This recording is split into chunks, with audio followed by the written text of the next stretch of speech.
तो ये दोनों सूत्र अपन ने लिखे और ये दोनों सूत्रों को बहुत ध्यान से समझो कि किसका प्रयोग कहाँ पे होगा। ठीक है, किस सूत्र का प्रयोग कहाँ पे करेंगे। तो ये भी देखो, दो सूत्र अपन लिखे यहाँ पे। त्रिभुज का क्षेत्रफल ज्ञात करने का एक सूत्र होता है 1/2 गुणित आधार गुणित ऊंचाई, है ना। और दूसरा होता है त्रिभुज का क्षेत्रफल ज्ञात करने का हीरोन का सूत्र। किसका? हीरोन का। इसको हीरो का भी सूत्र बोलते हैं, है ना। जैसे कि आप लोगों की बुक में लिखा है, देखिए अपन कल लिखे थे। ठीक है, तो हीरोन नाम के वैज्ञानिक थे जिनका जन्म हुआ था मिस्र अलेक्जेंड्रिया में। उन्होंने ये सूत्र दिया था त्रिभुज का क्षेत्रफल ज्ञात करने के लिए। तो इसको हीरोन का सूत्र या हीरो का सूत्र ऐसा भी कहा जाता है। ठीक है, पर यह है क्या? ये वैज्ञानिक का नाम है, दार्शनिक का नाम है जिनने ये सूत्र दिया था। पर ये क्या करता है? ये त्रिभुज का क्षेत्रफल ज्ञात करता है।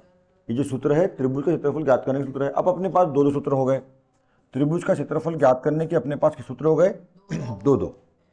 अब आपको प्रश्न आ गया, भाई प्रश्न आएगा कि त्रिभुज कोई भी मान दे देगा जो भी है, ठीक है, और बोलेगा क्षेत्रफल ज्ञात कीजिए त्रिभुज का। अब किसका प्रयोग करोगे, पहले वाले का या दूसरे वाले का? तो ये बात बहुत ध्यान समझना यहाँ पर। ठीक है, देखो, जब आपको किसी त्रिभुज में, पहली स्थिति में बात कर रहा हूं, अभी पहले की बात कर रहा हूं, जब आपको प्रश्न आता है और उसमें केवल दो मान देता है, कौन कौन? बोलेगा कि एक त्रिभुज का आधार इतना इतना है और उसकी ऊंचाई, ठीक है, उसकी ऊंचाई, है ना, दे देगा इतनी इतनी है। ये दो चीज देता है आपको, है ना, मतलब दो भुजा। किसी त्रिभुज में यदि आपको केवल दो भुजाओं का मान देता है, प्रश्न में कोई त्रिभुज में दो भुजा का मान दिया है और बोलेगा क्षेत्रफल ज्ञात करो, और उसमें दो भुजा में भी क्या देगा? आधार देगा और ऊंचाई देगा। ठीक है, या आधार ऊंचाई नहीं देगा, मान लो आधार तो देगा, ऊंचाई नहीं देगा तो कुछ और भुजा देगा, इसकी माध्यिका का ऐसा है वैसा है, भी प्रश्न अपन हल करेंगे, समझ में आएगा। ठीक है, मतलब दो भुजाओं के मान ही अपने पास रहेंगे। ठीक है, दो भुजा के मान। यदि अपने पास किसी त्रिभुज में दो भुजा आधार और ऊंचाई का मान दिया है तो आपको लगाना है क्षेत्रफल ज्ञात करने के लिए त्रिभुज का पहला वाला सूत्र। ठीक है, 1/2 गुणित आधार गुणित ऊंचाई, है ना। क्या इसका क्या मतलब हुआ? आधार और ऊंचाई का गुणा कर लेंगे। मान लीजिए आधार दिया है आपको 10 सेंटीमीटर, है ना, और ऊंचाई दिया है मान लो 8 सेंटीमीटर, जो भी ऐसा मान लेते हैं। तो 10 और 8 का गुणा कर दो, कितना होगा? 80। 80 का, है ना, 80 कर दोनों गुणा कर दोगे, उसका 1/2। 1/2 का मतलब आधा। किसी राशि में 1/2 का गुणा करने का मतलब क्या होता है? उसका आधा करना होता है। 1/2 का गुणा 1/2 का गुणा कर दोगे मतलब उसका आधा करना होता है। ठीक है, ये कर देंगे अपन उसको आधा। ठीक है, ऐसा। तो इसका आधा मतलब कितना हो जाएगा? 40 का 40 हो जाएगा। 80 का 40, आपका 40, है ना। और जो भी मात्रा देगा, मीटर सेंटीमीटर किलोमीटर जो भी देगा। और क्षेत्रफल मैंने बता दिया आप लोगों को कल, ठीक है, कि क्षेत्रफल हमेशा काय में होता है? वर्ग इकाई में होता है। यदि मान लो मीटर में मान दिया है तो क्या हो जाएगा? 40 मीटर स्क्वायर, यानी वर्ग मीटर। हिंदी में अपन लिख सकते हैं इसको, हिंदी में लिखना चाहें तो क्या लिखेंगे? वर्ग मीटर, ऐसा हिंदी में। और यदि ऐसा नहीं लिखना है तो इंग्लिश में शॉर्ट, मतलब संकेत में कर लीजिए इसको। मीटर को दर्शाते हैं एम से स्मॉल एम, कैपिटल नहीं। ठीक है, और वर्ग मतलब 2 की घात, तो ऐसा हो जाए। ठीक है, तो जब कोई मतलब प्रश्न से समझ में आएगा आपको कि आपको कौन सा सूत्र जो है लगाना है, प्रयोग करना है। ठीक है, प्रश्न से लगा। प्रश्न में यदि दो भुजाओं का मान दिया है, केवल दो भुजा का मान दिया है, क्षेत्रफल ज्ञात करने बोलेगा तो पहले का प्रयोग करोगे। ठीक है, ये हो गई पहली बात। दूसरी बात, ये हीरोन के सूत्र का प्रयोग अपन कब करेंगे? ये भी प्रश्न ही बताएगा आपको। प्रश्न से ही आपको मालूम होगा कि कब इसका प्रयोग करेंगे। देखिए, यहां पर अपन ने कल लिख चुके हैं, यहां पे एस कौन है? अर्ध परिमाप। परिमाप क्या होता है? 2s। परिमाप क्या होता है? किसी भी चीज का यदि अपन स्पेशली बात करें त्रिभुज की, त्रिभुज या चतुर्भुज, ठीक है, तो त्रिभुज की अपन यहाँ बात कर रहे हैं, तो त्रिभुज का जो परिमाप होता है उसका संकेत होता है 2s, और सूत्र होता है उसका तीनों भुजाओं का योग, मतलब a + b + c। यहाँ ए बी सी स्मॉल रहेगा और ये कौन है? तीनों भुजाएं त्रिभुज की। ठीक है, कोई त्रिभुज है उसकी तीन भुजाएं, जैसे ये त्रिभुज है, इसको मैं नाम देता हूं ए बी सी। अच्छा, जो शीर्ष के नाम देते हैं अपन हमेशा किसी भी त्रिभुज चतुर्भुज में, जो शीर्ष मतलब कोने, जहां पे दो भुजाएं मिलती है उसको शीर्ष बोलते हैं, कोना बोलते हैं। उसका जब भी नाम देते हैं तो हमेशा कैपिटल लेटर दोगे। हाँ, एबीसी नहीं दे तो XYZ दो, PQRS दो, जो भी देना दो, है ना। पर एबीसी जो भी नाम दोगे कैपिटल रहेगा। अब ए बी का मान ए मान लेते हैं, बी सी का मान बी मान लेते हैं और ए सी का सी मान लेते हैं। तो जब ये भुजाओं के मान ए बी सी मानते हैं ना, ये वाले ए बी सी, तो वो स्मॉल मानते हैं। कोनों, जो शीर्ष या जो कोने होते हैं वो कैपिटल रहते हैं, पर जो भुजाओं के मान है वो ए बी सी वो स्मॉल रहेंगे। ठीक है, ये ध्यान रखना। तो यहाँ पे ए बी सी कौन है? त्रिभुज की तीन भुजाएं हैं, तीनों भुजाओं का योग, त्रिभुज की तीनों भुजाओं के योग को क्या बोलते हैं? उसका परिमाप, त्रिभुज का परिमाप। दर्शाते हैं कैसे? 2s है। अब परिमाप 2s है तो अर्ध परिमाप क्या होगा? तो उसको आधा कर दो, अर्ध परिमाप 2s मतलब 2s है, 2 बार अपने पास s है, उसका आधा कितना होगा 1s। ठीक है, 2s का आधा कितना हो जाएगा 1s। अब 1s को यहाँ 1 लिखेंगे नहीं, है ना, क्योंकि एक ऑटोमेटिक लिखा है, वहाँ 1 को लिखा जाता नहीं, आप लोगों को पता है। ठीक है, एक गुणांक में हो मतलब सामने घात में नीचे ऐसा लिखा नहीं जाता, ऐसा है बस वो। 2s का आधा हो जाएगा s। अब जब आधा हो जाएगा तो a प्लस बी प्लस सी क्या होता है परिमाप। a प्लस बी प्लस सी क्या होता है परिमाप। त्रिभुज की तीनों भुजाओं का योग है, उसका आधा कर दो। तो आधा करने का मतलब क्या करोगे, बटे 2 कर दो। यदि बटे 2 नहीं करना है तो ऐसा भी सकते हो, a प्लस बी प्लस सी, है ना, सामने में 1/2 लगा दो, ऐसा भी लिख सकते हो। ठीक है, तो 1/2 a प्लस बी प्लस सी या a प्लस बी प्लस सी बटा 2, किसी राशि में 2 का भाग दो या किसी राशि में 1/2 का गुणा करो, उसका मतलब होता है उसको आधा करना, उसकी दोनों का मान वही होता है। तो ये हो गया ऐसा आपका अर्ध परिमाप। ठीक है, और एबीसी कौन है, यहां देखो एस कितने बार 4 बार आया, 1 2 3 4 बार, 1 बार 2 बार 3 बार 4 बार एस, 4 बार एस जो है वो कौन है अर्ध परिमाप। ठीक है, और यहाँ पे ए बी सी आया हुआ है, ए बी सी वो त्रिभुज की 3 भुजाएं, त्रिभुज की 3 भुजाएं। ठीक है, तो देखो अब अपने को सूत्र का प्रयोग कैसे करेंगे कि भैया कौन सा सूत्र लगाना है, मतलब ये हेरोन कैसे लगाएंगे अपन, है ना। तो ध्यान रखना, जब प्रश्न आया है और प्रश्न में त्रिभुज की तीनों भुजाओं का मान दिया हो, ठीक है, इसमें भी अलग अलग कंडीशन ध्यान रखना। कोई त्रिभुज का प्रश्न आया है और उसमें तीनों भुजा ए बी सी, तीनों भुजा ए बी सी तीनों भुजा का मान दिया है, ठीक है, या, है ना, ये पहली स्थिति होगी, तीनों भुजा का मान दिया है। ठीक है, और क्षेत्रफल ज्ञात करने बोल रहा है तो लगाएंगे अपन क्यों, कौन सूत्र, हेरोन का। ठीक है, ध्यान रखना। दूसरी बात, कोई 2 भुजा का मान दिया है, कोई भी 2 हो सकता है, ए बी का हो सकता है, ए सी का हो सकता है, बी सी का हो, कोई भी 2 भुजा का मान दिया है, और 2 भुजा के मान देने के साथ साथ या तो आपको परिमाप दिया है या अर्ध परिमाप दिया है। ठीक है, हो सकता अपने को यहां हो सकता किसकी है अर्ध परिमाप की, पर यहां पे हो सकता है अपने को परिमाप दे, उसका अपन आधा कर लेंगे तो अर्ध परिमाप बन जाएगा उससे। ठीक है, तो कोई भी 2 भुजा का मान दे सकता है, ए बी का, बी सी का, ए सी का, कोई भी 2 भुजा का मान देगा और परिमाप या अर्ध परिमाप देगा। यदि ऐसा करता है या तीनों भुजा का मान दे सकता है, तीनों भुजा का मान भी आ सकता है, कोई 2 भुजा का मान आ सकता है, परिमाप परिमाप दे सकता है। ऐसा यदि देता है, यानी कुल मिला के अपने पास तीनों भुजा अपन ज्ञात कर सकते हैं। यदि देखोगे, है ना, तो अपन किसका प्रयोग करेंगे, हेरोन के सूत्र का प्रयोग करेंगे त्रिभुज का क्षेत्रफल ज्ञात करने के लिए। राइट है, ठीक है, इस तरह से बात है। हाँ, यहाँ पे सर अर्ध परिमाप देगा या परिमाप देगा, मान लो परिमाप दिया, है ना, तो परिमाप दिया तो आप सी का मान निकाल सकते हो, सी मतलब तीसरी भुजा का मान।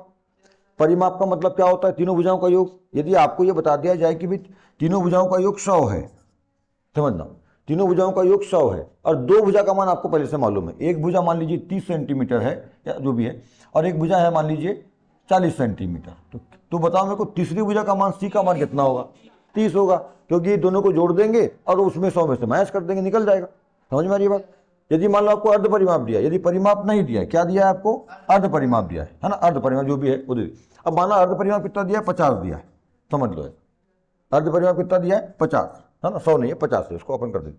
परिमाप मैंने कितना बोला था 100, अर्ध परिमाप यदि आपको कितना दिया है 50, जब अर्ध परिमाप 50 है तो परिमाप कितना होगा, 100 ही होगा ना। तो यदि इसको अपन 30 मान ले, इसको अपन 40 मान ले, ठीक है, 70 हो गया, 100 में से घटाओगे 30 ही आंसर आएगा सी का, है ना, सी का मान 30 का आधा नहीं होगा। ठीक है ना, अर्ध परिमाप देगा तो उसको परिमाप बनाना पड़ेगा अपने को, पूरा डबल करना पड़ेगा उसको। ठीक है, इस तरह से मतलब परिमाप आएगा तो परिमाप आएगा तब ठीक है। परिमाप तीनों भुजाओं का योग होता है, अर्ध परिमाप नहीं होता, अर्ध परिमाप तो उसका आधा होता है, तो उसको परिमाप देना पड़ेगा, है ना। जनरली अर्ध परिमाप देता है तो परिमाप बना लेंगे उसका अपन। तो इस तरह से मतलब कुल मिला के बात यह है कि जब केवल 2 भुजाओं का मान, ऊंचाई और आधार ऊंचाई दिया है ना, और बोलेगा त्रिभुज का क्षेत्रफल ज्ञात करो, तो लगाओगे आप ये वाला पहला वाला। तीनों भुजाओं का मान दिया है या तीनों भुजाओं का मान नहीं दिया है, तो कोई 2 भुजा का मान दिया है, परिमाप या अर्ध परिमाप दिया है, तो सूत्र लगाओगे आप कौन सा, हेरोन का। बात समझ में आ गई। ठीक है, प्रश्न आपको क्या दिया है, उदाहरण में दिया हुआ है कि एक समकोण त्रिभुज है ABC, है ना, उसको बना लेंगे, बाजू चित्र बनाए दिख रहे हो आप, है ना, उसकी भुजाएं क्रमशः 5 सेंटीमीटर, 12 सेंटीमीटर, 13 सेंटीमीटर है। ध्यान समझना, 5 सेंटीमीटर, 12 सेंटीमीटर, 13 सेंटीमीटर त्रिभुज का क्षेत्रफल ज्ञात करना है। ध्यान दो, एक आपको समकोण त्रिभुज ABC दिया है, ठीक है। अच्छा, समकोण त्रिभुज के लिए कोई स्पेशल मार्क होता है क्या, ऐसा त्रिभुज वाला नहीं होता है, सामान्य त्रिभुज ऐसा, है ना। एक समकोण लिखना पड़ेगा अपने को सामने, ऐसा समकोण लिखना पड़ेगा। समकोण त्रिभुज ABC दिया है जिसमें एक भुजा का मान है 5 सेंटीमीटर, एक भुजा का मान है 12 सेंटीमीटर और एक भुजा का मान दिया है 13 सेंटीमीटर। ये अपने को प्रश्न में दिया है और क्या ज्ञात करना है, क्षेत्रफल ज्ञात करना है। जो समकोण त्रिभुज है उसका क्षेत्रफल ज्ञात करना है। तो अपने को बनाना पड़ेगा एक चित्र। चित्र नहीं बनाओगे तो चलता है, पर बनाना बहुत जरूरी है। ठीक है, बना लेंगे तो अच्छा रहेगा। ठीक है, चित्र बनाएंगे। अब चित्र बनाने में यहाँ पे एक बात, अब समकोण त्रिभुज में तो आपके दिमाग में बात तो आ गई कि भाई एक कर्ण रहेगा, एक लंब रहेगा, एक आधार रहेगा। समकोण त्रिभुज में 3 भुजा होती है, त्रिभुज में 3 भुजा होती है। Thank you, thank you. देखो, तो समकोण त्रिभुज में 3 भुजा होती है और thank you, thank you, thank you. हाँ, तो 3 भुजा होती है। 3 भुजा में अपने को ये देखना है कि कौन सी भुजा सबसे पहले खींचे, मतलब कर्ण क्या रहेगा, लंब क्या रहेगा, आधार क्या रहेगा। ध्यान समझना, एक समकोण त्रिभुज अपने को मालूम है, तो ये प्रश्न में बोल दिया उसने, ये समकोण त्रिभुज बनेगा। समकोण के सामने की भुजा क्या होती है, कर्ण। ठीक है, और कर्ण के सामने का कोण, समकोण सबसे बड़ा कोण होता है, सबसे बड़ा कोण होता है ना। तो ये हो गया कर्ण। और ये जो लंब होती है, सीधी लंबी भुजा, उसको लंब बोलते हैं। और जो नीचे वाली भुजा होती है जिस पर पूरा त्रिभुज बनता है ना, आधार, वो आधार कहलाता है। ठीक है, ऐसा अपने को मालूम है। अब हमको यहाँ कैसे मालूम चलेगा कि क्योंकि आप प्रश्न में ये बोला नहीं है, चित्र बनाना है अपने को, और प्रश्न में केवल दे दिया है कि 3 भुजा है, 5 सेंटीमीटर, 12, 13, 3 भुजा है। तो कौन सी 13, कौन सी 12, कौन सी 5, ये कैसे पहचानेंगे। हाँ, तो यहाँ बता, इसका बेसिक अपन ने पहले पढ़ा है, इसके पहले वाले अध्याय में इसके बारे में पढ़ा है। कर्ण सबसे, अभी मैंने बताया, कर्ण समकोण त्रिभुज में कर्ण सबसे बड़ी, सबसे लंबी भुजा होती है। ठीक है, उसके सामने का कोण, समकोण सबसे बड़ा कोण होता है ना। यहाँ पे कोण का रोल नहीं, भुजाओं का रोल है, भुजा में बात करते हैं। तो सबसे बड़ी भुजा कौन है, कर्ण, तो है ना, अपने को मालूम। तो देख लो भी सबसे बड़ी भुजा कौन सी है, 13। तो ये हो गया आपका 13 सेंटीमीटर कर्ण। ठीक है, दूसरी बात, 13 का तो फाइनल हो गया कि भाई 13 सेंटीमीटर जो है कर्ण होगा, है ना। समकोण त्रिभुज में सबसे लंबी भुजा कौन होती है, कर्ण होती है। मतलब 13 सेंटीमीटर सबसे लंबी भुजा, 5, 12, 13 में 13 सबसे बड़ा है, 13 कर्ण हो गया। अब बचे 2, 5 और 12। अब लंब कौन, आधार कौन। ठीक है, हाँ, प्रश्न में चित्र नहीं आएगा। यहाँ तो आप बना रहे हो, अपने बनाना पड़ेगा। प्रश्न में जब आएगा तो चित्र नहीं, प्रश्न अपन क्या लिखे, चित्र नहीं आएगा उसमें। ठीक है, जैसा लिखे वैसा आएगा। लंब और आधार, अब इसमें दिखना अपने को, ये यहाँ पे 5 और 12 में कोई भी लंब, कोई भी आधार हो सकता है। यहाँ क्लियर नहीं है। ठीक है, लंब जो है 5 भी हो सकता है, 12 भी हो सकता है, या आधार 5 भी हो सकता है, 12 भी हो सकता है। हाँ, मानना किसी एक को ही पड़ेगा, पर अब क्या, कैसे माने, क्या हो सकता है। तो ऐसा मान लेते हैं कि लंब जो है 5 सेंटीमीटर है और आधार जो है 12 सेंटीमीटर। और जरूरी नहीं हो सकता है लंब 12 मान लो, 5 ये मान लो, इससे कोई फर्क नहीं पड़ता।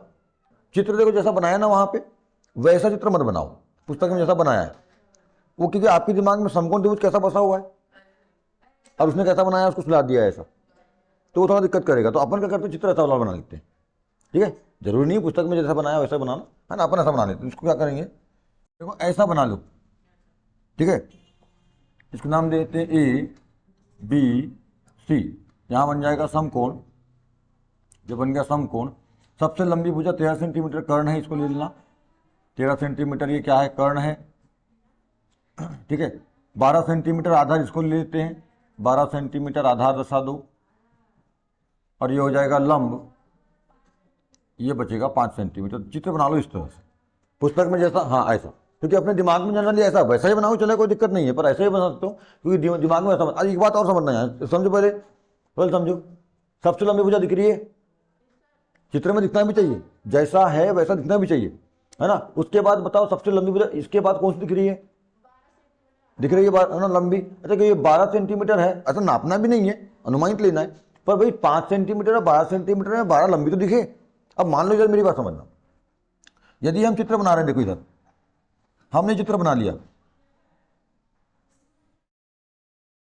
ऐसा।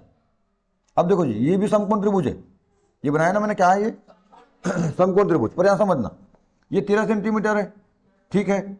अब इसको आप 5 मानोगे और इसको 12 मानोगे तो मजा नहीं आएगा ना। 5 सेंटीमीटर तुम्हारी लंबी दिख रही है और 12 छोटी दिख रही है। अब नापो मत, ठीक है, 5 सेंटीमीटर 12 नापना नहीं, पर कम से कम चित्र में दिखे भी तो कि 12 थोड़ी लंबी दिख रही है और 5 छोटी दिख रही है। यहाँ दिख रहे हो 12 लंबी दिख रही है, 5 वाली छोटी दिख रही है, 13 लंबी दिख रही है, सबसे लंबी दिख रही है। तो ऐसा थोड़ा ध्यान रखना इस चीज का। ये छोटी छोटी बातें केवल बना लिया ऐसे काम नहीं चलेगा, है ना। सब चीजों का ध्यान रखना है। 12 5 से लंबा है, मतलब थोड़ा लंबा खींचना, उसको नापना नहीं है, अनुमान से करना, कोई दिक्कत नहीं है ना। पर जो 12 है वो 5 से बड़ा दिखना चाहिए और 13 जो है 12 से बड़ा दिखना चाहिए। हाँ, 13 12 समान दिख सकता है क्योंकि लगभग सेम है वो, इसलिए। ठीक है, ऐसा बनाएंगे, ऐसा नहीं बनाना। सूत्र लगाओ, समकोण त्रिभुज का क्षेत्रफल समकोण त्रिभुज का मार्क कर लो का क्षेत्रफल। त्रिभुज का मार्क कर लीजिए या त्रिभुज लिख भी सकते हो ऐसा। समकोण त्रिभुज का क्षेत्रफल सूत्र क्या होता है, 1/2 आधार गुणित ऊंचाई। शॉर्ट में कर दे रहा हूं, आपको लिख लेना, आधार गुणित ऊंचाई। ठीक है। अब देखो जी, यहां पे अभी मैंने समझाया था ना, उसके आधार पे आपको लगेगा सर यहां तो तीनों भुजाओं का मान दिया है। समझना बहुत ध्यान से, इसमें बहुत सारा लफड़ा है। ठीक है, समझना ध्यान से। तीनों भुजाओं का मान दिया है सर, और आपने कहते हैं अभी कि तीनों भुजा का मान देगा तो क्या लगाना, हेरोन का, फिर आप ये वाला लगा रहे हो। ठीक है, अब इसको समझना, समकोण त्रिभुज में हमेशा यही वाला सूत्र लगता है, हेरोन का नहीं लगता। हेरोन का नहीं लगता इसमें। क्यों नहीं लगता, क्योंकि हमको आधार और ऊंचाई इसमें दिया हुआ है। आधार और ऊंचाई नहीं देता, और आधार ऊंचाई नहीं बोलता, और कुछ वो और ABC ऐसा बोलता जो भी है ना, तो अपन लगाते वाला।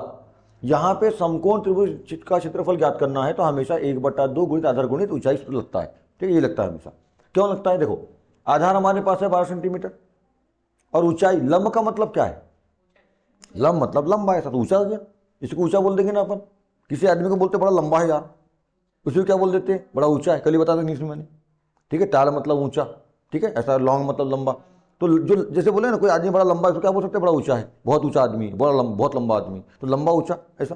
तो लंबा, तो लंब मतलब लंबाई, लंबाई क्या होगी, ऊंचाई होगी। तो हमको ऊंचाई दिया है, और कौन दिया है, आधार दिया है, ऊंचाई और आधार। तो ऊंचाई आधार जब स्पष्ट दिया हुआ है तो हम सूत्र लगा लेंगे ये वाला। ठीक है, तो सूत्र लगा लेंगे ये वाला, और मान रख दो उसके नीचे। तो 1/2 समझना, पहले उतारना बाद में। 1/2 आधार कितना, ऊंचाई कितनी, 5 सेंटीमीटर, है ना। ये 2 से 12 या 5 काट दो, 5 तो कटेगा नहीं, कटेगा वो दशमलव में कटेगा, तो 12 कट जाता है, पूर्णांक में काट दो, कितने बार, 6 बार। 6 गुणित 5 मतलब 6 पंचे, है ना, 6 पंचे 30। और काय में मान दिया अपना, इकाई काय में दी है सेंटीमीटर में, प्रश्न में देगी, इकाई अपने मन से कुछ नहीं करना है, सब प्रश्न में लिखा रहेगा। ठीक है, सेंटीमीटर, और क्योंकि ये क्षेत्रफल है इसलिए क्या होता है, वर्ग सेंटीमीटर होता है, स्क्वायर होता है, आ जाएगा आपका आंसर।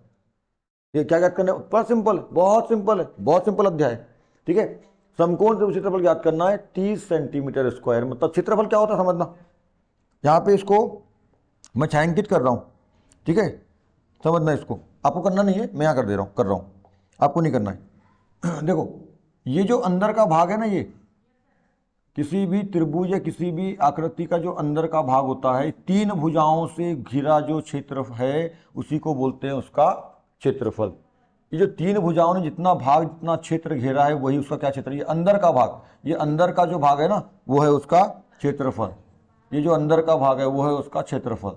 ये समकोण, ऐसा समकोण त्रिभुज जो 13 सेंटीमीटर, 12 सेंटीमीटर, 5 सेंटीमीटर भुजा का है, उसका क्षेत्रफल कितना होगा, है ना, तो 30 सेंटीमीटर स्क्वायर। मतलब ये जो अंदर घेरा हुआ जो भाग, इसने जो घेरा ये भाग कितना है, ये भाग है 30 सेंटीमीटर स्क्वायर है। ये मतलब है इसका। कोई भी वस्तु, जैसे आपके टेबल पर पुस्तक रखी हुई है, अब अपने को मैंने कल ही बताया था आप लोगों को, पुस्तक का क्षेत्रफल कितना है ज्ञात करना है, मतलब उसने कितना स्थान घेरी है, टेबल का कितना स्थान घेरी है, क्या करोगे, लंबाई गुणित, मैंने कल आप लोगों को क्षेत्रफल, आयतन और परिमाप, इन तीनों की परिभाषा, सूत्र, इकाई वर्ग में क्यों होती है, इकाई घन में क्यों होती है, परिमाप क्या होता है, अर्ध परिमाप क्या होता है, त्रिभुज का परिमाप क्या होता है, जो त्रिभुज का क्या होता है, वृत्त का क्या होता है, वृत्त के परिमाप को परिधि बोलते हैं, परिमाप नहीं बोलते हैं। और परिमाप मतलब बाहरी भुजाओं का माप, परि का मतलब बाहर, और माप मतलब मापना, किसी भी आकृति की बाहरी भुजाओं को मापना, यानी कितना है, उसको क्या बोलते हैं, परिमाप बोलते हैं। ठीक है, पर वृत्त में उस चीज़ को परिधि बोलते हैं, क्योंकि वो गोल है, वहाँ पे भुजा नहीं होती, भुजा होती है पर गोल होती है, है सब बेसिक कल मैंने आपको बता दिया है ना, अपन ने इसको बेसिक में कर लिया है। ठीक है, ये आपका जो है इस तरह से जो है प्रश्न बन जाएगा।